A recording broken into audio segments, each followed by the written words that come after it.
Hello, and thank you for joining me on another episode of the Finish More Music podcast. So, absolutely delighted to be joined by the main man, Chris Forsyth, aka Tenerfuse, epic member of the community, and he's got so much to talk about. Really, really excited about this episode. So, Chris, thank you very much for joining me. How are you, man?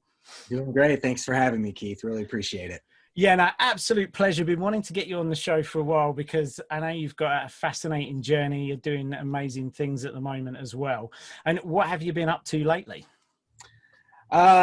Geez, a lot.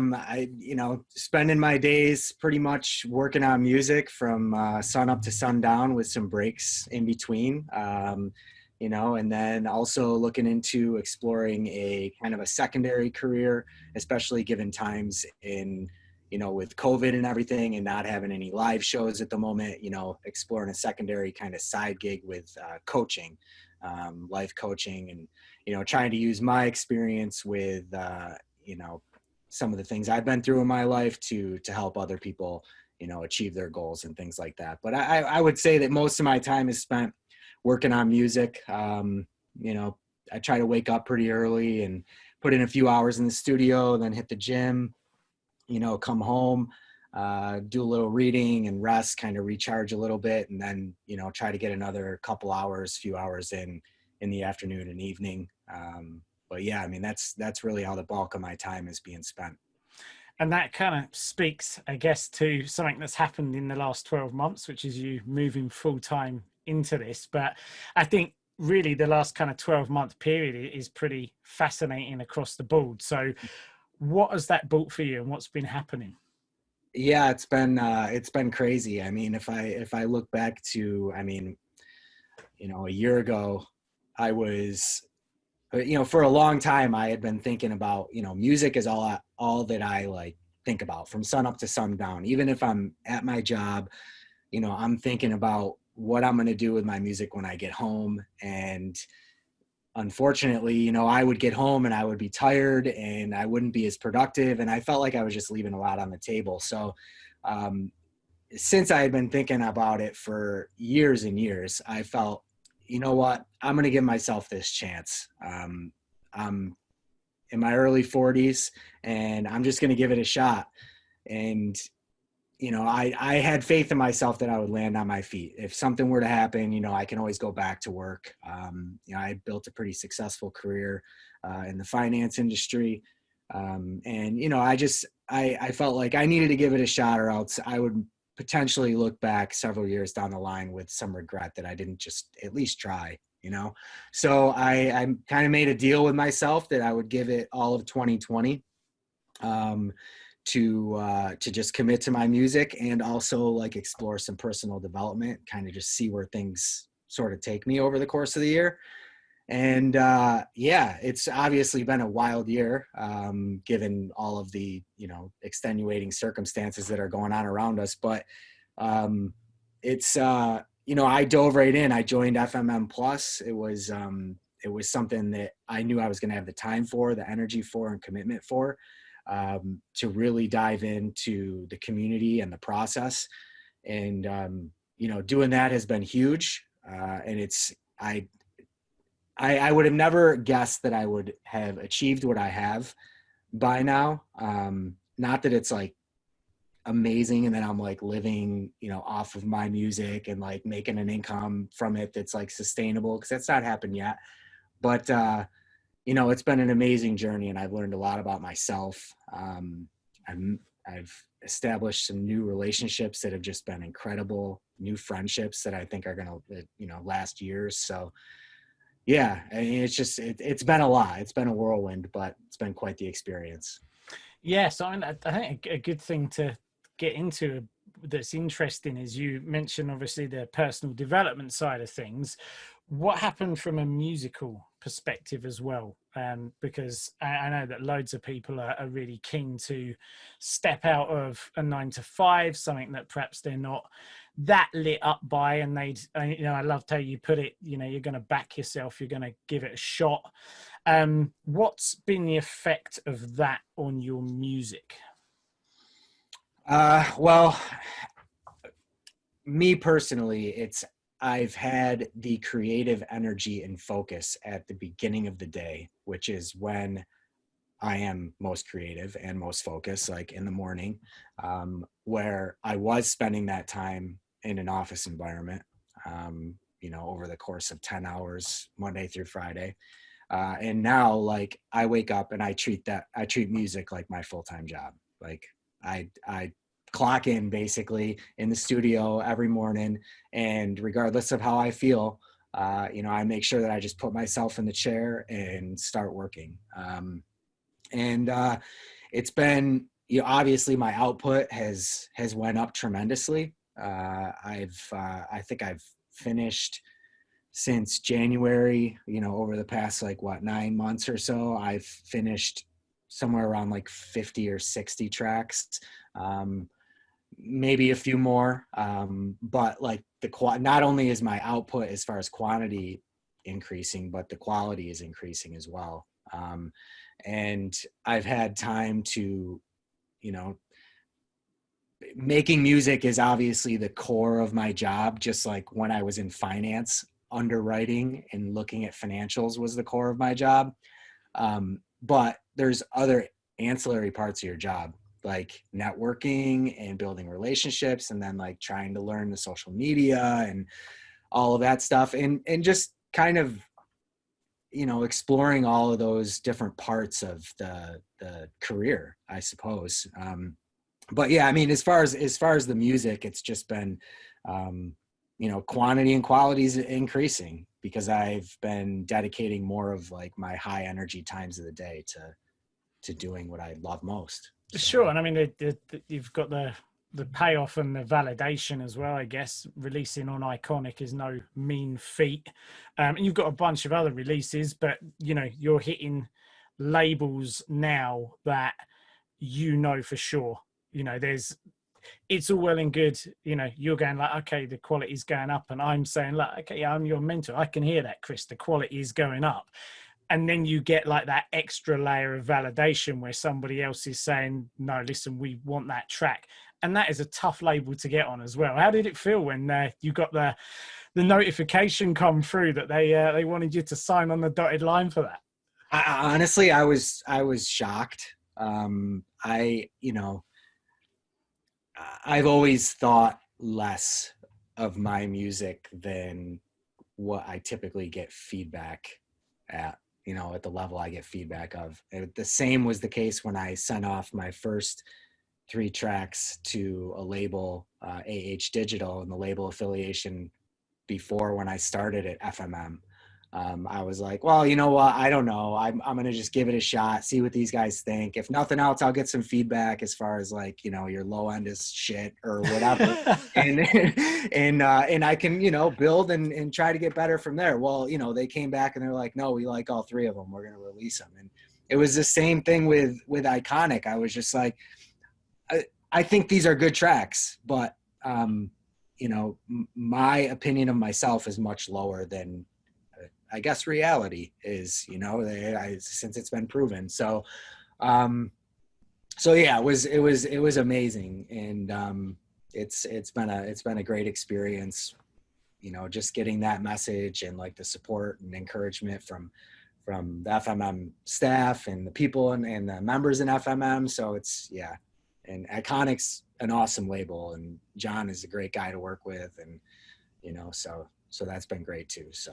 Totally. And, it's like I say to you, of course, we all know you're your own worst enemy. All of us are. That's kind of how it is when your own worst critic is a better way of putting it when it comes to the music. But it's not a one-off. Sometimes people have a peak. We're like the one-hit wonder syndrome, where people are at a much lower level skill-wise. They're not able to consistently write that music, but sometimes the muse hands us that magic moment and a track comes out, and then they get that track signed on a bigger label, and then they can't back it up. And then the label's asking for music, and other people are, and the pressure's too much, and they can't, handle it. It becomes really sort of a big difficulty and a big weight to carry in the studio.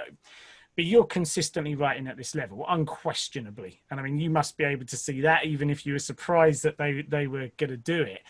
I think I'd be really interested to hear, about how you feel that you got to that level of consistency. What are the biggest factors for you that's got you from that stage, perhaps to compared to where you were a year ago? No, good question. I think, it's a few things. One is just hours in the studio. It's like I said, regardless of how I might feel, I know that I just need to put my ass in the chair and start writing, open up Ableton and just start cracking away. And just doing that and continue, like, repeatedly going through the process has been, it just kind of strengthens those muscles. Like, it's just like kind of going to the gym. You do it repeatedly and it gets easier. There's still things that are, really hard for me to this day. I mean, as of today, I'm like trying to work on making my transitions better. And like, it's really hard. It's like doing a squat for the first time. And after I do it, I'm like so sore from doing it and like just mentally exhausting from working on, 2 or 3 transitions. But over time, that's how it was before with my drum programming. And over time, like, it just gets easier. And now I have, go-to sounds that I use, go-to kind of channel strips that I'll use to like make my drums sound a certain way or make my bass sound a certain way. So that has helped, just like the repetition. Collaborating has helped a lot. Collaborating with a couple guys through, events in the community, and also just like, on the side with, guys like Juris, who goes by From, one of my, favorite collab partners. And I've learned a ton from him. I mean, he's just a wizard. He's got like 95 tracks in his projects. And it's like, I've learned a ton from just working and sharing projects, going back and forth with him. And there's others as well. That in the community, there's another guy, Brian, that he, makes a genre completely different than mine. Completely. It's like I make stuff around like 122, 124, and his stuff's like 112 BPM, 114. So like learning from him and like developing a happy medium from him has been huge as well. As far as just like strategies that I use to improve my own sound, reference tracks have been huge. Metric AB, that's like one of my go-to plugins. Just for like track analysis. It just does so many things for AB in your tracks. And so one of my recent struggles, for instance, is I was having trouble with really getting more definition and clarity in like my 1K to 5K region, where like, a clap might hit, and I just didn't have a lot of action there. So I just like brought up some reference tracks. I isolated that frequency band, identified like what was going on there, and then just practiced and tried to replicate it.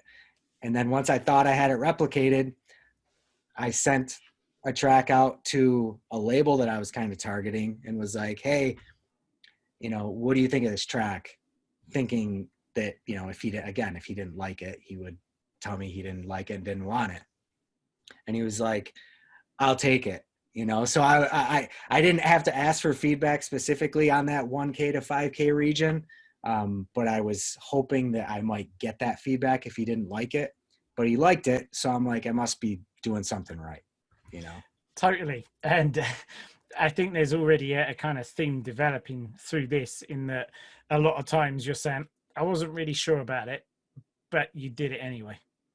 You actually took the step. So with like, when we look at this, you're saying, okay, so I knew there's a leap to saying, okay, I'm going to shelve my day job and I'm going to go for this. Okay, there's Iconic. I wasn't sure. I went for it. No other label, wasn't sure, went for it. And you're getting results off the back of it by backing yourself, and kind of, as we say, magic happens outside your comfort zone, right? Yeah. I mean, that's a really good observation, actually. And it's something important to know, is that, there's a lot of fear in sending something that could be criticized or judged or rejected or whatever. In any case, no matter what you're doing in life. But the thing is like, until you know, like, you don't know, and you can't make adjustments to change direction or choose an alternative path, or whatever. I have another buddy in the program here that he's been wanting to send his tracks out for a while, and me and another guy are just like, dude, you gotta send it out, because at least then and you're just gonna stop talking about, well, what if, because one door closes, another one opens. It's cliche, but it's so true. And in my experience, I really do just believe that everything kind of works out if you treat yourself right and you treat other people right, respectfully. Things just kind of like work out for you. And maybe I'm privileged, and I feel very grateful and fortunate to be able to say that, because it's probably maybe not the case for everyone, but and in my case, that's been my experience. So, well, I mean, we'll jump back to an earlier time in a moment, because obviously there's probably a time in your life when you weren't thinking like this, which we'll get to in a second. And I think that's probably going to balance that out. But just getting to that idea of even you talking to this guy and saying, the what if, I think one of the important things for everybody to absorb here is that the same level of thinking that got us to wherever we are now in our life is not the level of thinking that's going to get us to the next step. If we don't do something different, if we don't try something different, if we don't roll the dice, we're never going to progress to that next level. It's something that I do with a team all the time. It's like it's one of our big things in our meetings is, okay, we want to get to here. We're here at the moment. We're like further down the ladder. We want to climb higher. We want to get these results for our members. There's no point us just saying, oh, well, we'll keep doing what we're doing. Let's bring new ideas. Let's come with something crazy. Let's think of something risky and then take the step. And like you said, that's when you get the feedback. That's when you'll learn. Or recently for you, not when you get the feedback. Just when they say, oh yeah, lovely, Chris, we'll take that track. But you now know to step up another level and another level and another level. And it's brilliant that you're doing that. So I want to kind of jump backwards here, but I want to segue into it a little bit, because you've written, is it two blog posts now? I'm calling them blog posts. They're kind of more like articles. Yeah. There's three out there on Medium, and then right, 3 on like Medium, 4 or 5 on my website. But yeah, right. So I mean, so website is what? Tenerfuse.com. Tenerfuse.com. So people want to check that out, and then on Medium, who do they search for to get to these articles? It's medium.com and then Chris Forsyth. Right, so that's like / Chris Forsyth. Any hyphens in there or anything funky? You know what? I don't actually know what the URL is. If you just go Medium, we'll find it. Don't worry about it. We'll find it and get it in the show notes. I want to specifically point out to them, and it's not just a like, oh, promo for Chris type thing, because they're really insightful. You've thought a lot about them. They're beautifully written. I said this to you, they're a joy to read. When you share something like that, and it's like it's a big amount of your thoughts and experience, most people wouldn't get to the end of it, but they do, because you've shared it and you've had so much great feedback, because it's so well written and comes from the heart. And that tells a lot about your story. So people definitely want to go and check that out. If you're listening to this, make a note of it for sure. But I think it'd be great to explore some of it now. And I've just alluded to the fact that at the moment you're saying, oh, super, super privileged. You make your own luck. And there was a time when that wasn't the case. So if it's cool, let's kind of jump back to there and paint that picture forward, because I think it's a really inspiring story for people. Yeah. I mean, first, I just want to touch on, I've shared these stories about sending out tracks to labels and getting these surprisingly wonderful results. But I have had tracks be rejected by labels. I've had tracks not even listened to by labels. That's just the way it goes, I mean, it's kind of like, I look at it like baseball or any other sport. You have an average and you're not going to bat 1,000. It's just the way it goes. And I think that, I've kind of accepted that, and that's been helpful for me. So just, one kind of point of clarification there, but so you were asking, like, as far as like stepping back a little bit. Yeah, so kind of the journey. So you're talking about being privileged now, but obviously you've had your battles and struggles, and you've had your music and the life and how that's all kind of intertwined. And I think it's always really great to hear the story behind the success that you're getting to. Yeah, yeah, yeah. So it's kind of like where to start with this. It's like you know, as a kid, I suppose I had sort of a tough childhood, not in that like I had a tough family or background or anything like that. I was very blessed in that regard, but I was a little guy, so I was sort of an easy target, and so I took my share of like beatings and bullying, you know, as I grew up, and you know, it just kind of shaped me in a way, I feel like, where I had to discover coping skills or coping mechanisms that worked for me. And you know, um, I think that one of those that I went to was, in the primary one that I went to was, you know, drinking and drugs. And you know, it started with drinking, started with soft drugs, and just kind of like evolved over time. And you know, not to say that like it's completely at fault of like what I experienced as a kid, but you know, it kind of went into it. And you know, eventually it just it overtook me. You know, I guess backing up a little bit, like I didn't grow up in a musical household or anything like that, but I loved music. I was always playing music in my room, and you know, always had headphones on and listened to all different genres of music. I think my first taste of like electronic music was listening to like Pink Floyd. You know, you might not think of it as electronic, but they had a lot of synthesizers, and it was like dreamy. And I really loved that vibe. You know, naturally, and probably because of like some artificial assistance as well there. But yeah, it was, you know, I liked that. But my first taste of like dance music was probably Prodigy.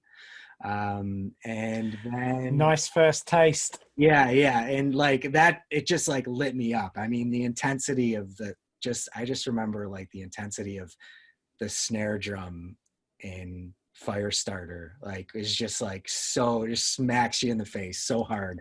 And yeah, so that was like one of my first tastes of dance music or electronic music along that genre. But what really lit me up was Oakenfold Transport. That was like where it all started, as far as like, I want to be a DJ kind of thing. So I started DJing when I was probably 23, which is a little bit late in the game, at least what I was thinking back then. But I remember when I was DJing one night and opening up for Max Graham, and I told him, yeah, I didn't start till I was 23. And I'll never forget it. He was like, well, DJing, he's like, it's like a fine wine, you get better with age. And I'll never forget that quote from him. It was really inspiring. You know, he was kind of one of my idols when I was opening up for him. Still is. And so yeah, so that was cool. But yeah, I mean, I was very much tied in with the music, or the music and the partying were joined at the hip. And I couldn't go out and just like DJ and go home and have a beer or two. You know, it was multiple drinks and then other substances, and it just like over time continued to get worse. And I always thought to myself, when I see that this is getting bad, I'll just stop. And I thought that I had that ability to just kind of put the brakes on. But you know, proof came that when that time came and I realized it, like I might be able to stop for a weekend. But you know, I think, all right, I'll try it again next weekend, and I'll go out and I'll have a gig or whatever. And, you know, I just was never comfortable in my own skin. And, you know, that was just the way that I got comfortable in the DJ booth, not only when I was DJing, but just being out around people. So it was the way that I socialized. It, you know, it obviously affected my producing, which I started with Ableton. I think it was like in 2005. and like my DJing was taken off at that point. I was living in Arizona at that time. And I was opening up for guys, you know, that I idolize. And, you know, not here to like name drop, but just to like, for perspective, like I was opening up for guys like Nick Warren and on bills with Digweed and Deadmau5, who was coming on at the time, Armin van Buren, you know, a lot of like good names. So I was like having success, but I could not like keep clean, you know. I just, and yeah, it affected my development as an artist. It affected my ability for like to have output from a producing perspective. I'm sure it affected my DJing skills. Albeit I thought they didn't at the time, but I'm sure that it did. But I think what it affected more is my relationships. In fact, I know that it reflected that more. I started losing friendships. I became more isolated. No longer was I going out and partying to be social. It was like, you know, just for the high. And then I would end up like alone. So it became very dark. You know, so needless to say, like kind of all just fizzled out over time. And fortunately, I was able to maintain my professional career over this whole period. I think that is where all my energy went. So when I would be hungover, like my energy would be completely focused on keep my fucking job, you know, or keep my job at all costs. So like music took a back seat, and same with the relationships. Well, you know, whatever, long story short, like I tried a lot of times to get help. And I went to rehab several times with some success, you know, some periods of sobriety. But, you know, it wasn't until 2016 when pretty much I sent myself away for 6 months and really just committed to do everything that they said to do, that I started to gain some traction. And at that point is when kind of my interest in music and momentum with music was sort of like rekindled, you know. So rambling a little bit there. I apologize for that. No, I think it's, you know, it's wonderful that you're being so candid and so open. You know, I think it's really nice to, you know, be able to have an interview with you and you're just literally laying it on the line. Like, this is the deal, this is where I've come from, and that, you know, these are some of the dangers and the risks, because most of us who are into electronic music either are still into the party scene. Granted, it's on hold at the minute, but I'm sure it's going to come back, you know, tenfold, or have been in the party scene. And certainly, you know, I did more than my fair share of bits, pills and potions, as we call it in the UK. That's kind of the name for it.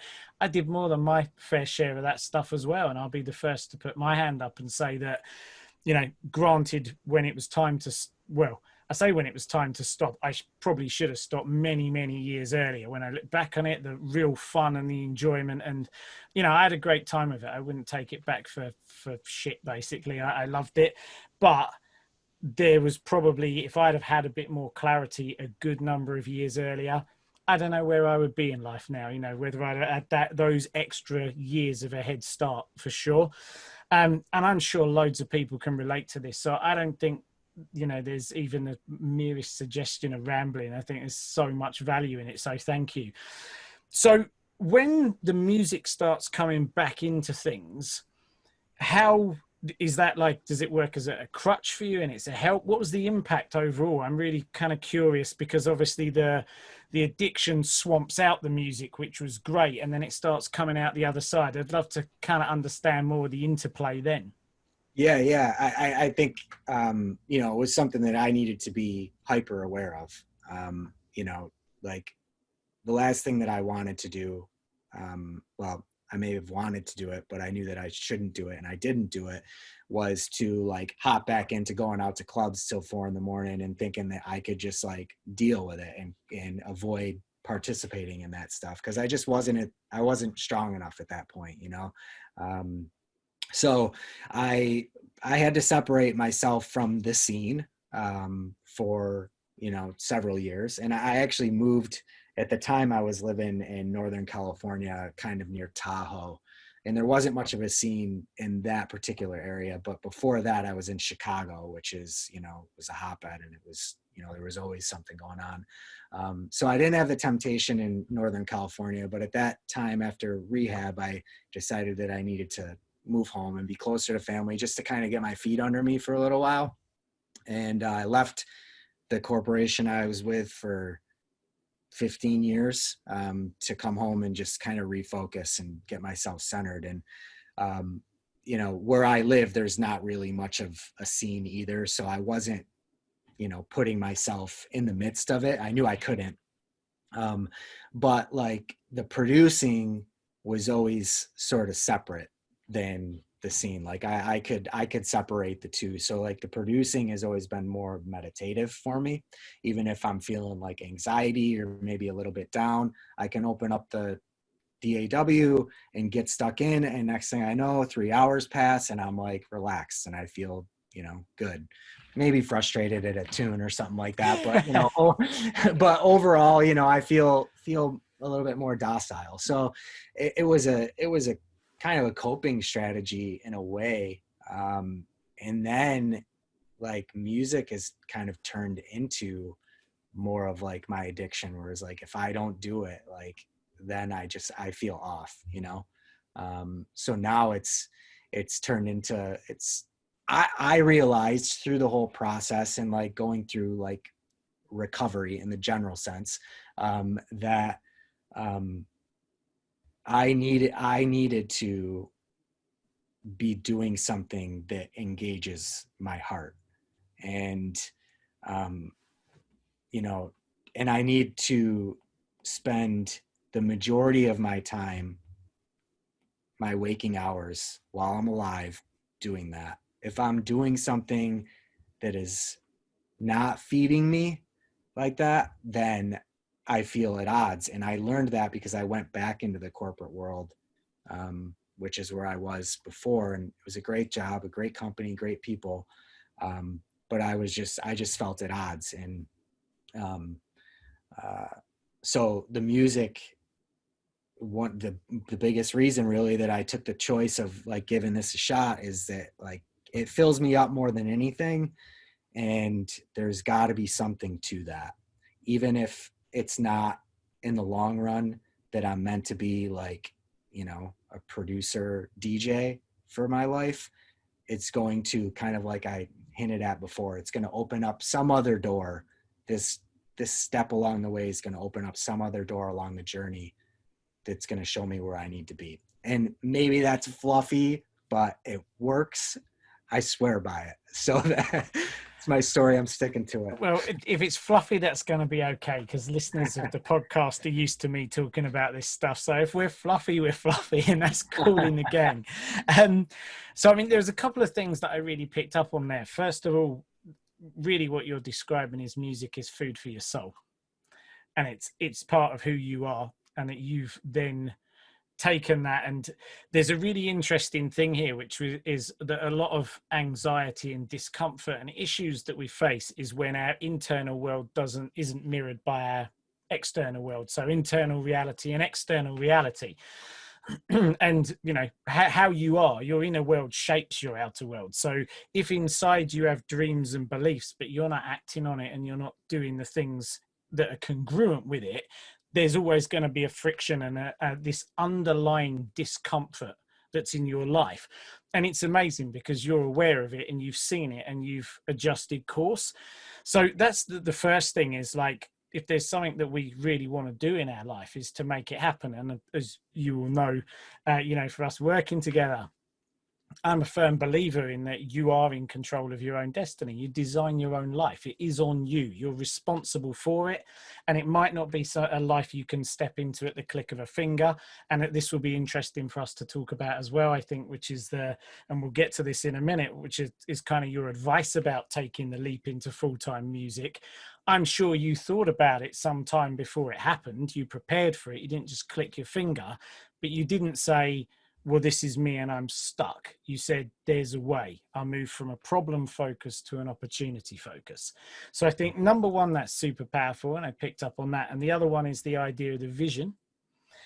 You know what you want to get and where you want to go with this, but you also know that the vision's flexible, because we don't know what's just, it's kind of like, it's almost like having a map and saying, right, my destination is there and it's 5 years away. And if you set out somewhere and you planned into your GPS or whatever it was, and you're going to drive for 5 years or even 3 years to a location, there absolutely will be roadworks and there will be things that you discover along the way that maybe make you say, you know what, I actually prefer that destination over there, or the routes will change, or all kinds of things will change. So it's not really fluffy. It's a case of, if you sit where you are now, no new doors will open because you're stuck in a problem focus. And if instead you say, look, I see an opportunity, I'm going to go for it, then other doors might open and you get to choose what you're stepping into, you know? So I'm picking up loads of great stuff just listening to you. I love it. For I sure. really Actually, do. one thing just to kind of like jump in on that, I think that's a great point, is, you know, my mindset today. And this is stuff that I learn every day. Like this, I'm always learning, and I like to just maintain an open mind at all times to like new bits and bobs of information. But like, to your point, life is, you know, we only have like right now in this moment. So what I've tried to focus on is like being in love with like the process, because we can think about the future, about like, this is where we want to be. This is like what I want this track to sound like. And I want to be on this label, and I want to DJ this show and all that stuff. But like, it's what's happening right now. Like, we live in this moment. So like, really focusing on like, do I really like what I'm doing in this moment? And if I do, then I feel like that momentum is just going to continuously build. And I have a vision, but like you said, like, it's about building the momentum of the process, and where that takes me could be even better than what my vision is, you know? Yeah, totally. It could end up to be wildly different. Normally isn't, from what I've seen, you know, because obviously you reach 3 years and 3 years and 3 years. So although our vision is always out in front of us, we get to where we thought we would be. And certainly in my experience of having these visions, I normally haven't deviated massively from where I hoped I would be. There would just be kind of tweaks and things that a bit like when you're writing your music, and it really good, brilliant and apt talking to you, because you were like, okay, I think I want to write this music, and you steered it off for a bit and then you came back. So even the genre moves, and the only way you're going to find out is by keep writing the music and keep trying. Yeah. And it's mirrored all the time. If we see something and we want to go for it and we want to do something, we got to do something different, and we got to try it, and we got to find out. And I think this matches up really brilliantly with what I also wanted to discuss with you, which is that you've made these changes and you've made these leaps. And one of the things I always observe about you is how much you're prepared to invest in yourself. Always. So what are the biggest things, or maybe the most impactful things that you've invested in that have helped you with your music journey and to get you following your vision? First of all is my health and well-being and my wellness, you know. If I see that something is off about how I'm feeling, you know, it could be physical. Like, I'm the type of person that like goes to the doctor quickly, you know. Like, if I don't feel good, or like something is off about how I'm thinking, like, I'll talk to someone about it, you know. So I think that in investing my time and, you know, taking the time to uncover what's going on with me is my number one way of investing in myself. I try my best not to let things fester and bubble, because that's sort of what I did for a long time, and I saw what that resulted in, and me coping in other ways. So what I try to do now is just face whatever I have going on head on, personally. And that's been huge. So that's been a big investment in myself. And then through that, you know, just I do a lot of journaling, and journaling just opens up a lot of um, just like perspectives that I may not think of if things are just kind of like stuck and, you know, bouncing around in my head. Like putting it down on paper helps a lot. So investing that time in journaling and like making lists and like just staying organized in that way has helped me to choose where to invest in formal training, or in, you know, even like plugins and like to level up sound or something like that, you know. And I try to be very intentional with my choices nowadays. It's not, it hasn't always been the case, and I still struggle with it, you know, but just having that awareness of this is why I'm doing it, and this is what it's going to cost me, because there's always a sacrifice involved in making a choice, you know, and just kind of weighing what feels best to me. And a lot of times it may not be the most logical decision, but I do tend to trust like my gut, and my heart when I'm making decisions and things like that. As far as like, you know, one of the very important things with FMM, is I definitely want to call out is just the community, and investing in having a group of people, hundreds, that are like-minded, trying to do the same thing. And it's been proven time and time again that like the community as a whole is very open and invested in trying to help one another. And that's something that I want to continue to invest in, you know, because I live in an area where there's not a lot of people here that do what I do. And so, you know, in-person relationships are ideal, but if it's not possible, then, you know, online is good too. And with Zoom and everything, like I've, you know, developed friendships with guys in London and Copenhagen and Amsterdam, and we talk weekly on Zoom, and it's cool. So in that regard, and then really once I identified like, listen, like this is really something that I want to level up. I'm going to try to do this full time, and I really want to level up my production and my mindset and my whole like career perspective on this.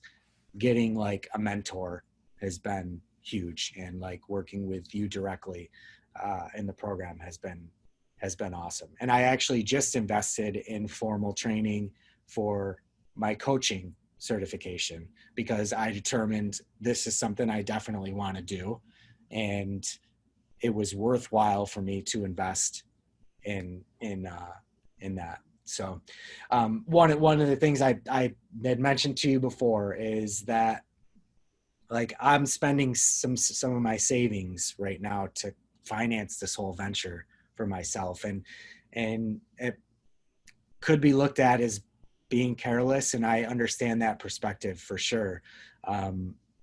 But I see investing in myself long term as being a more worthwhile and less risky, with a higher potential for return investment than I do a 401k or the stock market.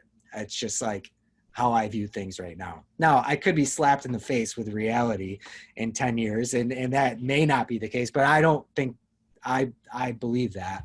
And I'm determined to prove that that's the case, you know, so. Yeah, I mean, I agree with you. I'm very much in that kind of area as well, and it is this fascinating kind of thing. And I guess I can speak to this as being an entrepreneur, which is a world that you're stepping into as well now with your coaching. You know, it's something that you're going to start taking on clients, and you're being your own boss, living your own life. And with it comes higher risk, and as we know, comes higher reward. But here's one of the fascinating things about this.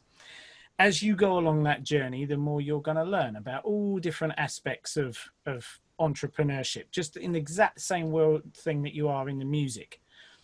And if an idea goes bad, or if a label goes bad, or if any of these things goes bad and it all drops back down, people think, well, how am I going to get that back? Well, it's really, really simple how you're going to get it back. You've built yourself up to be the person who can get it back. If my entire world dissolved pretty much tomorrow, how long would it take me to get it back? Not that long, because I know exactly how to do it. And so, you know, I'm certainly not going to sit here and give financial advice, you know, as to whether people should, what they should invest in, pensions and all of those things. But I agree with you, an investment in yourself and in learning and in getting around the right people, you build yourself up and you can always get back to where you were much more easily than I think most people would imagine, you know, bar catastrophes and things like that. But if we're talking about in the normal realms of life, and even how you handle yourself, all the lessons that you're learning, all the investment you're putting in yourself. And I guess, you know, it kind of talks to what we do in FMM Plus as well, right? We talk about our 90-day goals, and you really put in an extraordinary level of effort into them because of who you're going to become in 90 days time. Whether we hit the goals or we don't, whether we get the vision or we don't, who we become is a very different animal to who we were before. And what can that person now achieve? And so I really agree with you when you talk about investing in yourself. It's the fastest way to become a much better version of you, and a much better version of you can achieve so much more than you would have done a year ago, for example. Yeah, for sure. Well said. So what about other lessons? I mean, we've been through a load here, so you might just say, good God, man, I'm out. But are there any other big lessons that you've kind of learned maybe in the last year? Yeah. I think number one lesson for me has been to, you know, live by the whole acting breeds motivation, and it's not the other way around. Like a lot of times I'm just not feeling like getting in the studio, but I know what I need to do in order to give myself the best shot to reach my goal. So just putting my butt in the chair and getting to work. Usually once I start doing that, the motivation starts to come in. I would say that's one. Two is develop a sense of like self-awareness. This may not be for everybody. I understand some people, you know, don't necessarily need to do this level of self-exploration, and that's fine. But for me, like I realized that, you know, I need to understand why I'm making the decisions that I'm making. And I need to live intentionally. So I'm not left like second guessing and making like impulsive or compulsive decisions. So that would be another one. Another would be to, regardless of where you are, like try to build some type of, or be part of some type of like community, even if it's just a handful of people. And if you are in part of like a big community, try to find a couple people within that huge community to be really close with. That has been huge for me. And you know, having those like friendships and that support and encouragement to just kind of like bounce things off of musically and otherwise, has been huge. And then, you know, just put in the time. It will come. And doing so with a clear mind, so like you remember what you're doing, has been more successful for me than, you know, otherwise, like, you know, doing it with a clouded mind, or, you know, with 6 beers in me or whatever. So, I mean, I do just want to say, like, this is, you know, this is absolutely just my story. And like, you know, not everybody is you know, is like me. And I don't think that anybody should or shouldn't act or behave in a certain way. You know, this is just my story, and that if it can help anybody, you know, that would be like the biggest reward possible. So Yeah, man, I'm totally sure it will. I really am. One of the things that you were kind of talking to in there that I thought was great as well, when you're talking about it being intentional versus the cloudy mind. For most people, and granted, there will be some people who are like just somehow tuned in all the time. But it's more and more difficult to be that way now, because social media is a weapon, effectively. Yeah. You know, you've got the best marketing minds, psychologists, you know, Facebook, Twitter, these people, they, you know, they employ YouTube geniuses in the field to put stuff in your head and to make you get sucked down into rabbit holes, and to effectively, for large parts of our lives, live in a bit of a trance. Yeah. And so I actually, you know, I'm really behind what you're saying, in terms of, I think now, more importantly, I'm sure than ever, having awareness versus living in a trance is so important, and being intentional and saying, you know, I don't want my life to just keep going this way, to be on this hamster wheel, for it to be Groundhog Day all the way, all the time. Sorry. I want to make that change, which is, you know, kind of the theme, I think, of this podcast, which has been great, about making a change and investing in yourself. That requires a deliberate effort to be aware and to make changes and to make choices, and not to be lost in the, oh, I'll do it next Monday. Oh, I'll do it in a month. Oh, the first of the month. Why is the first of the month so magical? What Right. happens by then? You're in Groundhog Day. You've kind of got sucked back under the water again, and the first has gone to what, we got to wait another month till the first. You know, Yeah. so I think totally it goes hand in hand, right? The being intentional, aware, and getting out of the trance to make the changes in your life, which is cool. So let's end up just with going back to something we discussed earlier that I promised that I would touch on, like the big change in your life of going full time in music. That is a dream for a lot of people, to be able to, in whatever guise, have their creative passion actually be their day job. When you made that change, what would be the biggest piece of advice that you could give to someone to think about, if that's something that they want to do? Go into it without expectations. Um, to you know, don't you're I knew that I knew going into it, I wasn't doing this for the money. You know, I'm not doing it for like fame or like anything like that. And if you are, that's fine. The money, I would say, probably, you know, may not be the best like reason to do it, because especially now, without live gigs, it's really hard to like make income from, you know, you're not making a lot of money from streams and sales on Beatport and things like that. You know, so just, I would say to know your why is most important. And I, you know, to that point, I guess I don't want to backpedal a little, but if your why is the money, if your why is the fame, then make sure that the steps that you're taking when you make the decision consistently are feeding into that motivation. So like if it's about the money, then you're going to want to, like, you know, have an incredible volume of releases. You're going to want your social media to be like crazy, because it's all about like promo and marketing nowadays. And, you know, like your strategies is going to be different.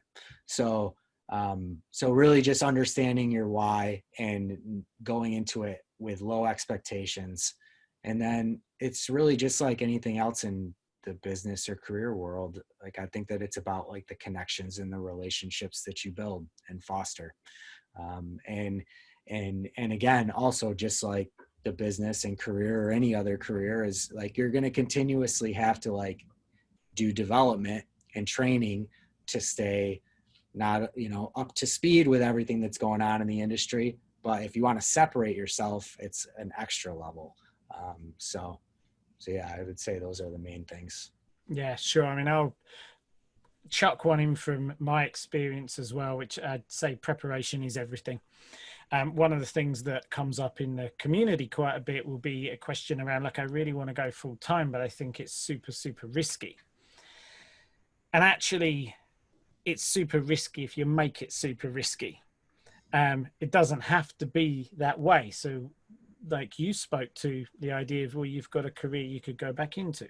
And certainly that's what I built. I was like, okay, I want to do this full time. I'm going to make sure that my CV is such that if this doesn't work out, and if I can't do this and I can't, you know, follow my vision, it doesn't pan out as I hoped, I can go back into a career without too many problems. The other thing that I did was say, okay, well, let's make sure I save up enough money to act as a buffer, so that that's not going to be a risk. Because the minute that we're freaking out about money and we're trying to be full time, it's pretty difficult not to have that as a distraction if it's weighing you down within the first couple of weeks. So, and there's a whole bunch of other things that people can do, but I think you can prepare. So you were talking about if your goal was to make money from it, then okay, if you know I've only got this amount of money to see me through, well, make sure your music is good enough before you then gonna take the leap, you know, or make sure that you've got a schedule and you've got mentors and, like you've said, peers. What is it that I've actually got that's going to propel me towards the why? So I think there's the, like you say, there's having that clarity around it. And for me, there's like saying, okay, so what's the run up? What's actually going to put me in the position to give me the best shot of doing this, rather than just floundering around? And I personally don't think the risk is anywhere near as huge as people think it is, if they strategize and they plan. A little bit like, just as a complete offshoot, one of the things the British Special Forces, like the SAS, who dares wins, these guys, whenever you watch anything about them, they say, you know, yeah, fine, they're all super trained, but they're more prepared than anybody else to bring the risk down. And I kind of think it's that. So, all right, look, man, absolutely amazing. Thank you very much for jumping on. I do want to find out what's next for you, though. You've kind of alluded a little bit to the coaching. Maybe you want to talk about that and your music. What are the next steps? Yeah. So I'm working right now on getting a certification to become a life coach, or, you know, and what I'm going to probably work in or focus on is, you know, life transitions, career coaching, really just if someone might be feeling stuck in an area of their life, you know, just trying to help them navigate through that, because I've had help doing it. So I kind of want to just give back. And I have a psychology degree, so it sort of just fits in with like, with my background. Musically, I have several remixes that are going to be coming out here shortly on Another Life Music, which is a label run by a former member of FMM that I was put into contact because of FMM. And like, he's become one of my best friends now, Patrick Suna, and he DJs under the name Binomic. Great guy. And I've, through him, established connections with another label that I'm doing a remix on through Groove 9. Then I have another remix coming out on Massive Harmony, the release coming out on Iconic. And then I'm also going to be working with Third Avenue, which is really exciting for me as well. That's still kind of in the works, but yeah. And then I have some collabs that I have that I'm working on with another guy from the community, Architect.